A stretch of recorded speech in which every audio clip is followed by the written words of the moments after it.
Ho, ho, ho, and welcome to another episode of Surviving Real Life. I'm Matt, and this is Daryl, and we're bringing you a special holiday edition of our show. Back from a little bit of a break. Sorry that you haven't seen us for a while, but we're really excited about this one. Today, Daryl and I are going to go through our three favorite things about the holiday season and three of the things that we dislike the most about Christmas time. And please make sure you stay tuned till the end of the video. We have a special announcement for you we think you're going to be pretty excited about. So, Daryl, let's get into it. It's the holiday season well, as of the day of recording, we're 2 days out from Christmas. What's your favorite thing? What are you looking forward to? I like how you want to start with your favorite things. And I like how when we started talking about the subject and we started discussing all the things we liked about Christmas, your list was like this and mine was like pretty much non-existent. I was always a grumpy bear growing up with holidays. Doesn't mean I didn't like them, but I was definitely set in my own ways. One of the things I do love the most about Christmas is making new memories and reliving old ones. There's something about Christmas that I always just enjoyed being around certain people. Growing up, my grandmother, before she passed, was like my favorite person to be around at Christmas time. She had the whole house decorated. Her house always smelled like turkey. Obviously, she was cooking one, but it was just like that smell that you couldn't get out of your nose and you didn't want out of your nose. Yeah. I loved it. Waking up before your parents, jumping on their bed, making sure they got up. Who didn't do that as a child? Oh, favorite memory too. Who did not sneak and check their presents? No, not this guy. My mom's favorite thing in the world is to sit at even now when we go there with our kids. Her favorite thing is to sit beside the tree, and watch the stairs as we come down, and she wants to see our reaction. We were not allowed anywhere near that tree. My sisters and I had, you talk about memories, we had a system, right? So my middle sister, Stephanie, would wake up before everybody else. She would come and get us. My oldest sister would go start the coffee. Stephanie would come wake me up, and together we would go get mom and dad.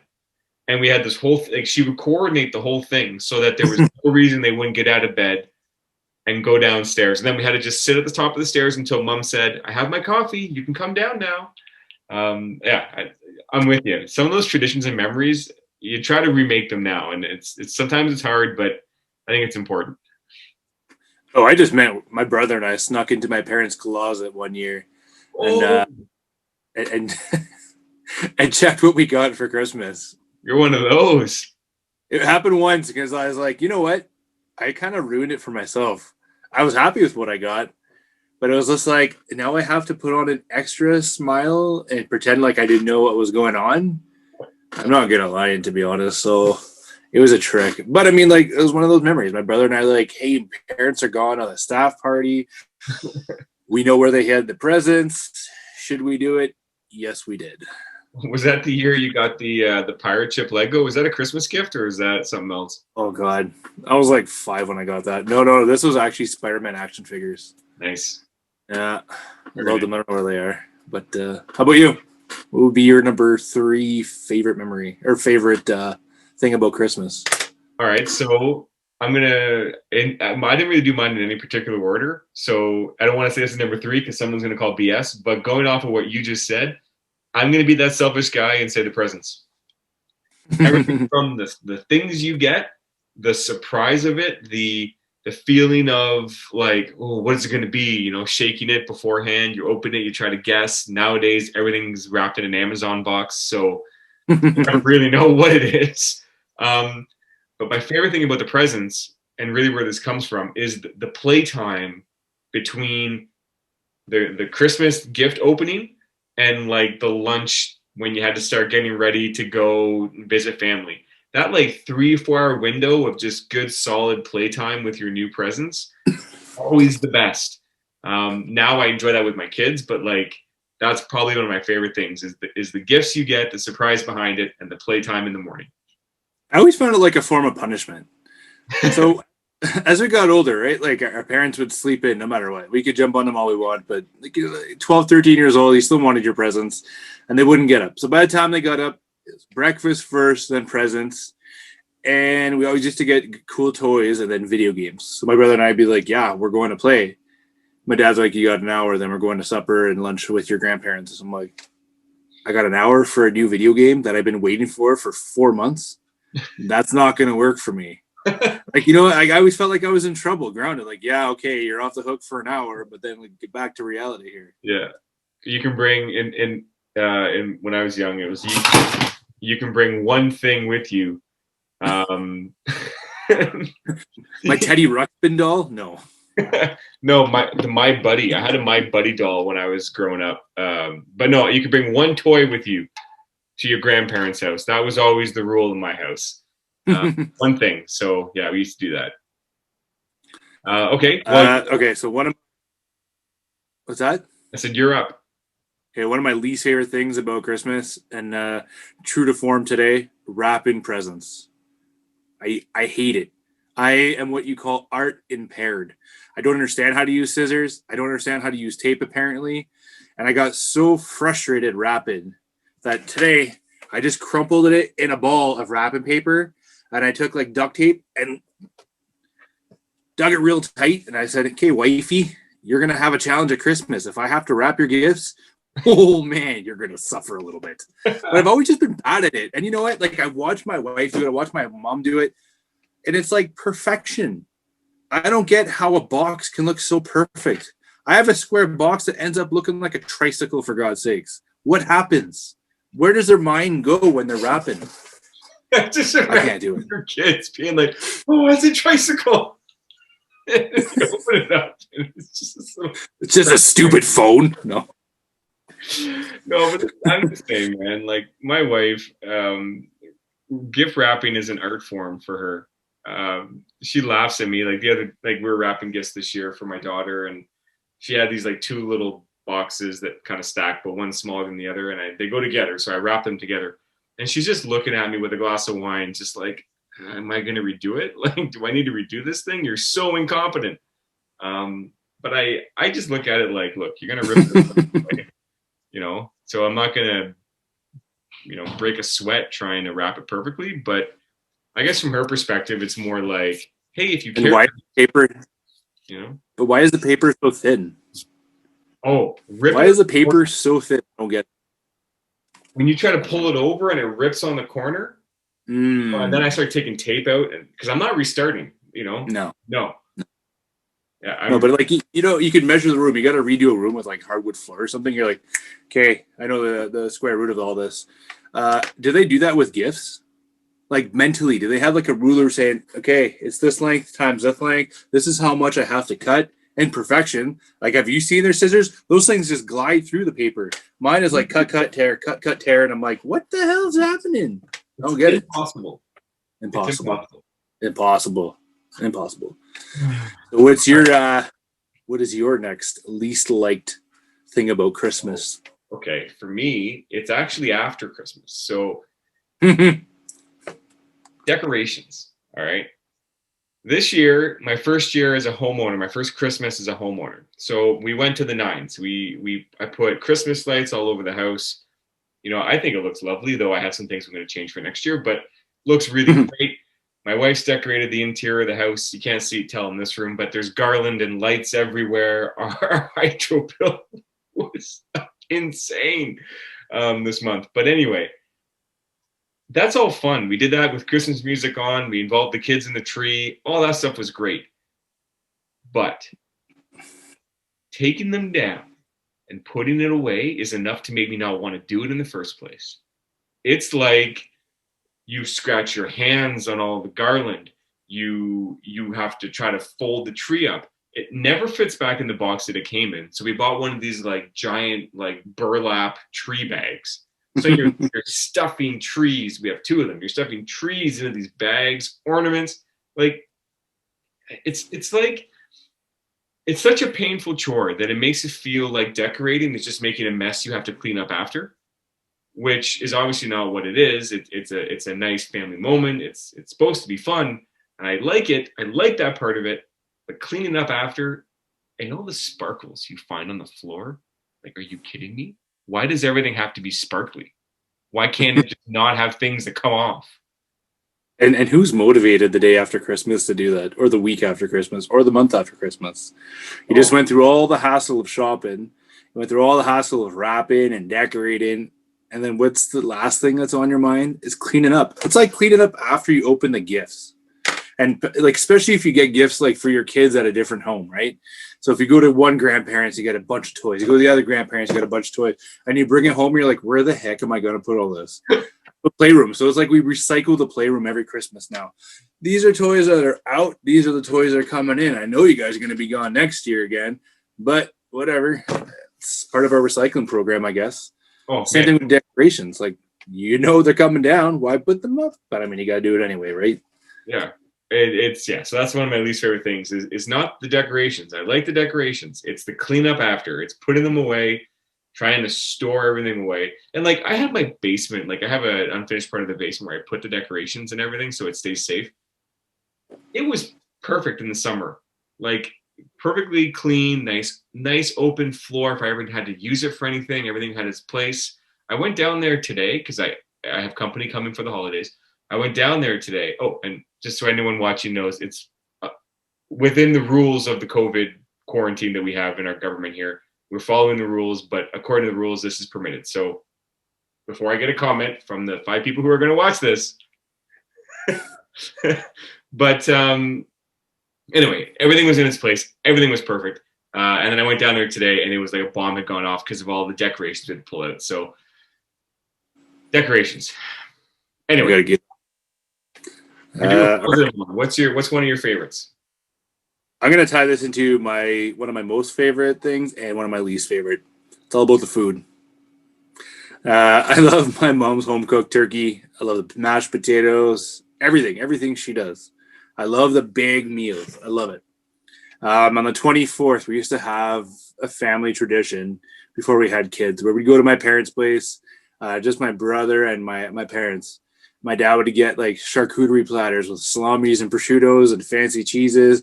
We'd have a bunch of beer and we'd be super, super dehydrated because all the salt, but it'd be really, really fun, just the 4 of us. And I'm not saying I don't like that because my kids are around, but I mean, it was a good memory slash tradition.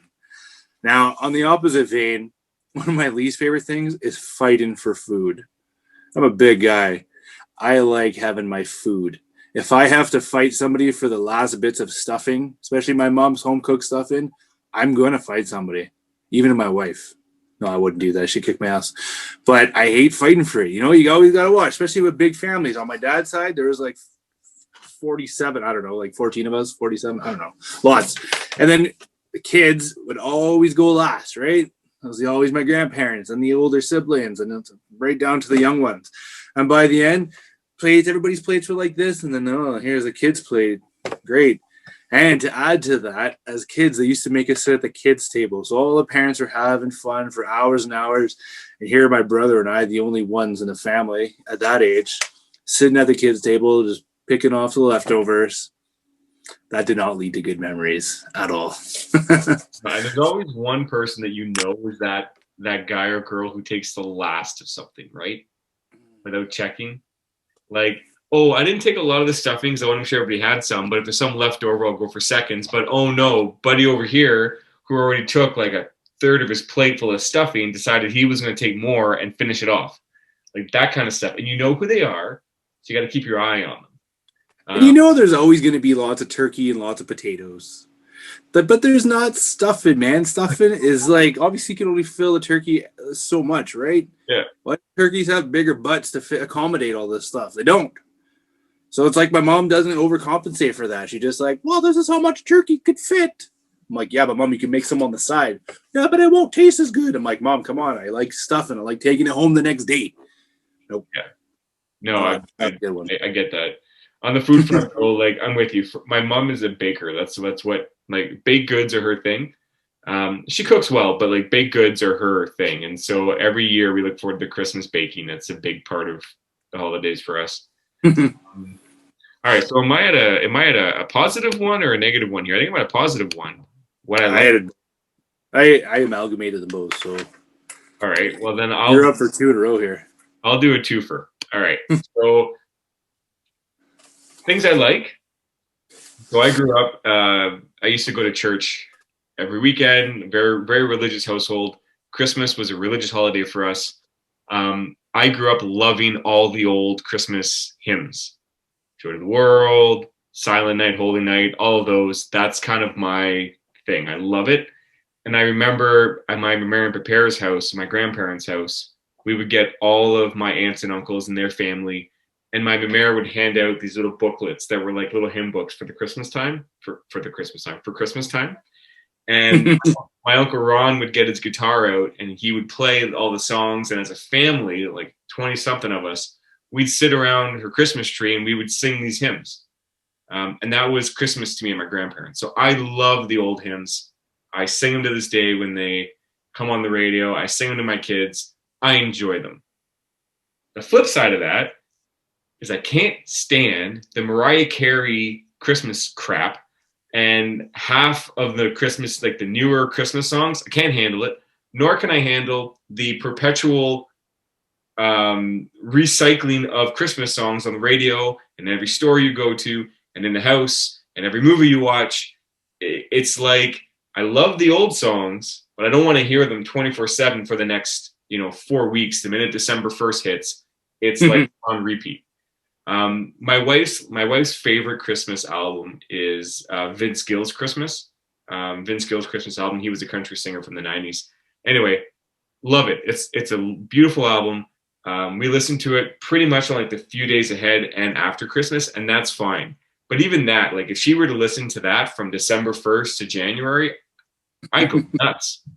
So that's where I'm at. Like old stuff, great. New stuff sucks. And please just take a break for some good music in between some of the Christmas songs.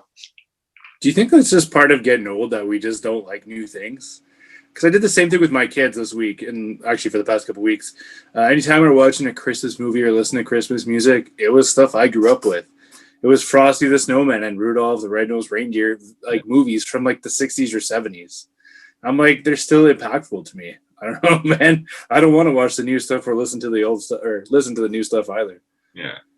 Like I agree with you. Although I will say that the new Grinch cartoon movie that came out, my kids have watched it like 20 times since the summer, since it came on Canadian Netflix, is really good.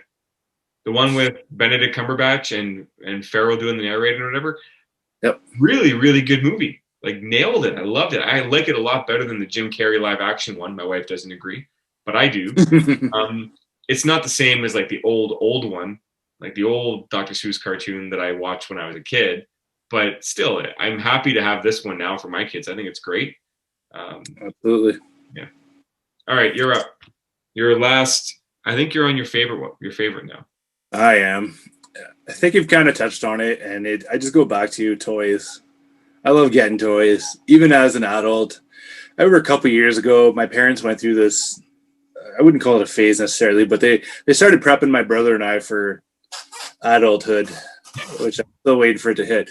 But they used to buy us tools and stuff for houses, and I'm like, oh, cool, I got a hammer. I can buy that myself.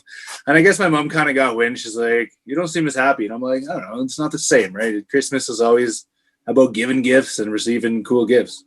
So then they started kind of changing their tune and they started buying Legos for me. And like, I love it. I even at my age right now, I still play with Legos and build them. And getting a gift on Christmas is awesome. I'm hoping my wife kind of does the same. But and I go back to what greater feeling as a kid than looking through, I don't remember what company, like maybe Sears or something, but the catalog, it was like a thick Wish book catalog, the Wish book. Yeah, and like, what, 373 pages of potential gifts, and you're going for like the last 20, right? And I just used to like look at that and circle it. And Mom, leave it on her fridge, and I want that. You know, as a kid, like it's just, you couldn't wait for the Wish book. I don't know about you. Have you ever looked at the Wish book? Oh, dude. So the Wish book, when I was a kid, all about the toy section. When I was a teenager, the bra section. No. Of course. I didn't have Playboy when I was a kid, okay? No. I love the Wish book. We used to pass it around to my sisters and I, and we'd all do the same kind of thing. Hey, Mom, this is great. So funny story. we got a couple of these different magazines this year and, mailed to us from different stores, right? Mastermind Toys did one, a bunch of them. Anyway, so Sawyer, my son, got them. And he would just go downstairs. I'm reading my book, Dad. And he would go downstairs and flip through his book, right? And then he would come up and we said to him, like, Sawyer, pick 3 things that you really like and we'll put that on your list to Santa Claus.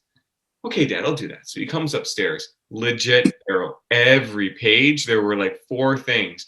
I need this and this and this and this. And oh, isn't this cool? When I love this. And oh, my sister could get this, but I could play with it too. Like he just, and it replaced, like, instead of reading his books, he was going down to read the wish book, essentially, right? But that's part of it. Like that was always part of it as a kid for me. Absolutely. I'll never forget my favorite toy growing up, though. I shouldn't say favorite because I had it for less than 24 hours. Because back in the Ninja Turtle era, my parents got me the blimp.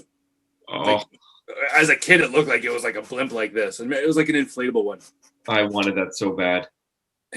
And we got it the 24th. We got it the night before because we were out with family. I remember the 25th. I went to play with it, and the thing was deflated. There was a hole in it. I was devastated. My mom brought it back, and I was like, "It's okay. It's okay. She's gonna get me another one." She came back with the turtle van, still cool, but not the blimp. I was like, "What the hell, Mom?" I obviously didn't say hell at like 5, 6 years old, but I was like, "What the heck?" She's like, "They ran out." And I was like devastated. Even to this day, like I still remember it. And every now and then I'm looking for toys for my kids and I go on Amazon or eBay and check out that blimp. Astronomical price, like just insane. And I kind of still want it. I kind of want just hang it up on the wall, like just to say I had it. I remember that toy because I asked for that toy, the blimp, because that was back when they had they had like the Donatello's van, they had the blimp, they had the sewer headquarters, and I remember asking for all of those things. I didn't get them, but I really, really wanted that blimp. It was so cool. For me, I remember like the big thing I got when I was a kid. So every year I get Legos, and I would get G.I. Joes, and I still have all my Lego sets and all my G.I. Joe sets. And one year I got the G.I. Joe Commando base, and it was this that opened up. It had like 3 sections, right? And it had like guns that shot stuff. And so I set up this huge battle, Christmas morning playtime, between my like ice Lego starship and my Explorian starship, which was this really cool like Romulan bird of prey type of spaceship that had like wings that would like drop down. So these Legos against my G.I. Joe fort, like, oh, so good, so good. Can't wait for my kids to start playing like that with their toys. I had that G.I. Joe headquarters too, and I remember obviously I had anger issues right from the get-go, so I'm trying to put it together. I got mad and I threw a piece and it bounced off the whole unit. It came back, it smucked me in the head. And I just I was so angry and my fists are clenched and I didn't realize, and I'm staring at the ground and all of a sudden I see blood dripping in front of my eye and I was like, what the heck? And I go to feel there's a big hole in my head and I guess there's like not many nerves here. And like I have a gaping hole in my head from the stupid toy that I threw that I obviously deserved, right? Absolutely.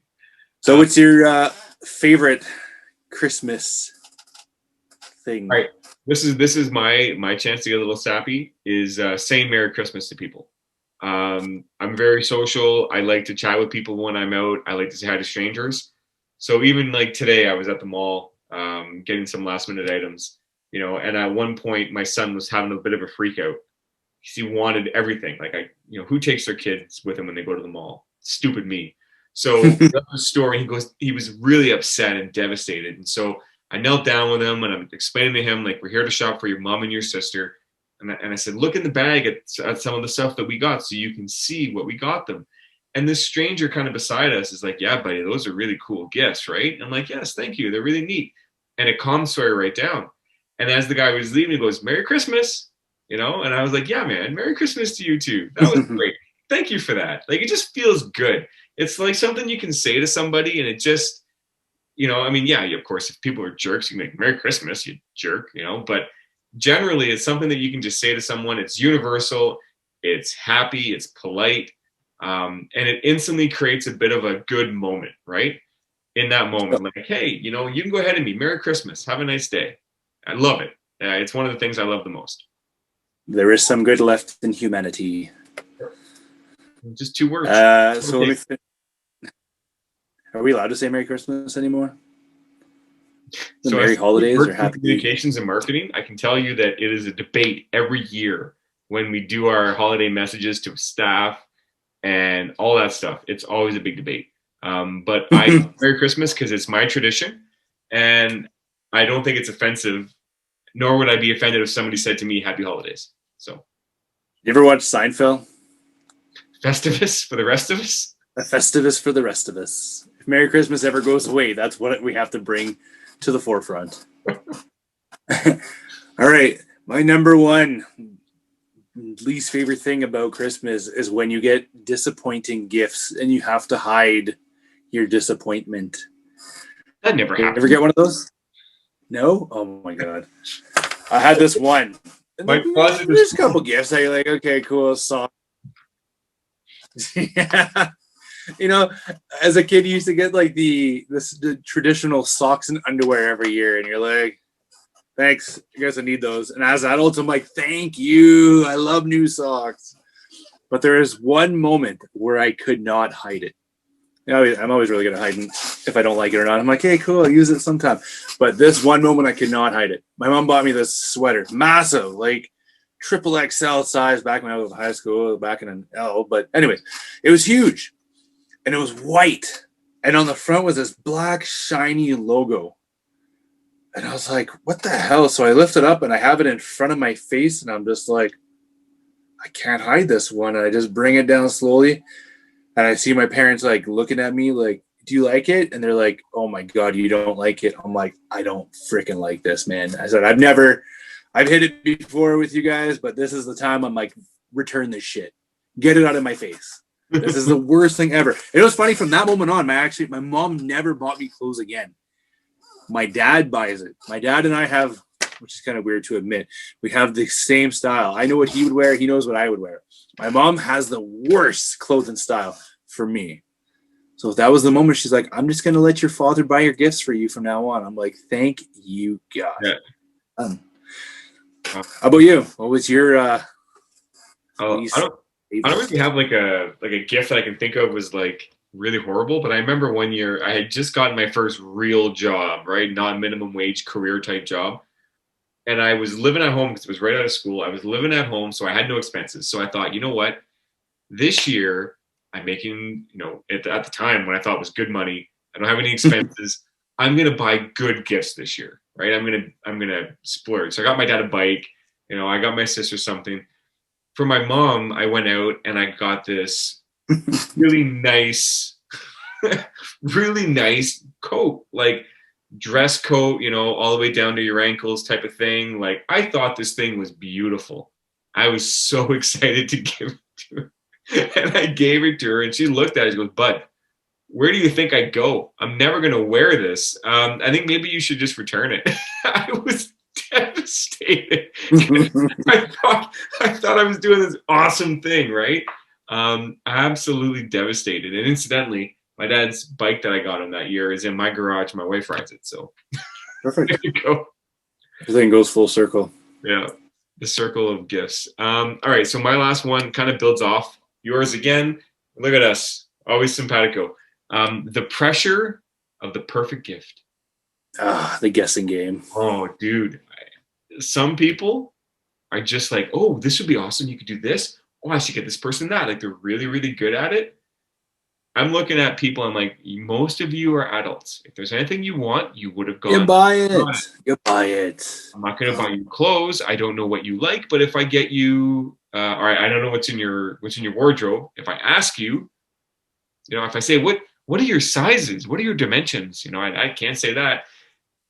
And so if I get you a gift card, that's not personal enough. So and that's the worst part. Yeah, you get a gift card, you're like, thanks. I guess you don't know me. But then really, it's probably the best, most ideal gift to get somebody, right? Buy what you want for yourself. Here's my money. Take it. But you obviously don't know me. You don't know me. Jeez. I find, like, even this year, I got my wife exactly what she wants. I mean, she knows what it is. She knows it's here. I got her exactly what she wants. And yet I still feel that like I'm missing something. That there could be a chance that she goes, but where's this thing that needs with it?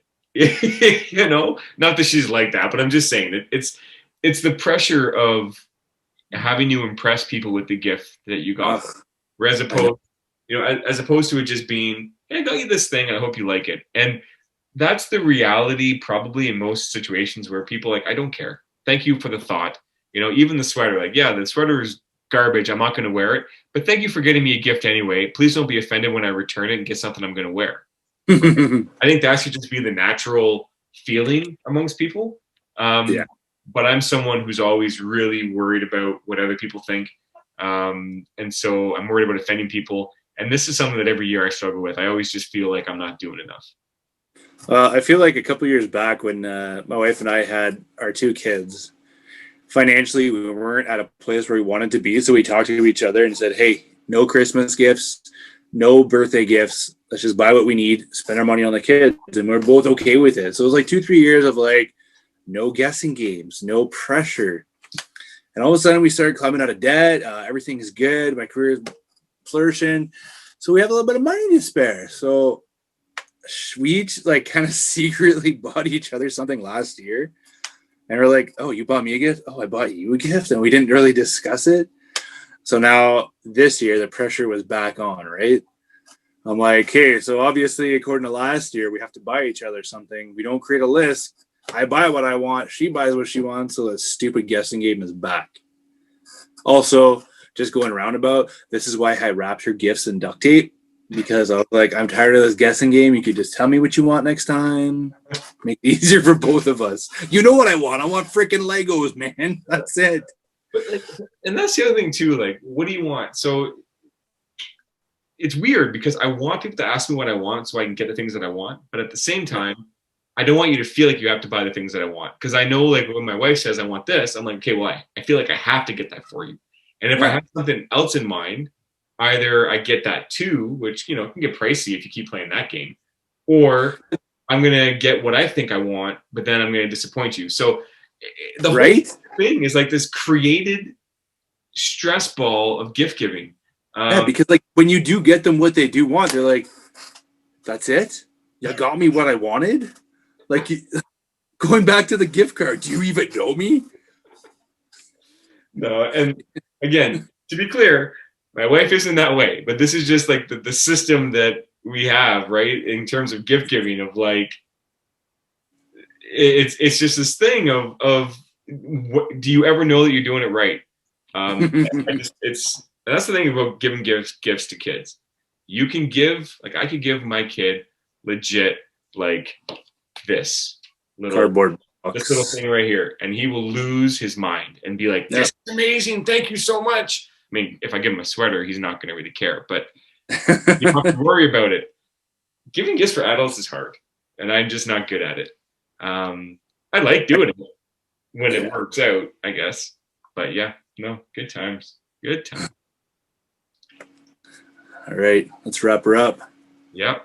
So, you want to make the announcement? So you guys have seen, or according to Matt, 5 viewers, that we've kind of taken a break. So Matt and I have been discussing how we could change the format to best suit everybody's needs and not just our own. So in the new year, look forward to seeing a new format from both of us and hopefully a new reinvigorated, motivated Survive It in Real Life. And don't forget to like, share, and subscribe for more and enjoy our Christmas episode. Thank you, everyone. We'll see you in the new year. Merry Christmas. Happy holidays. Merry Christmas. Death to Happy 2020, am I for the right? rest of us.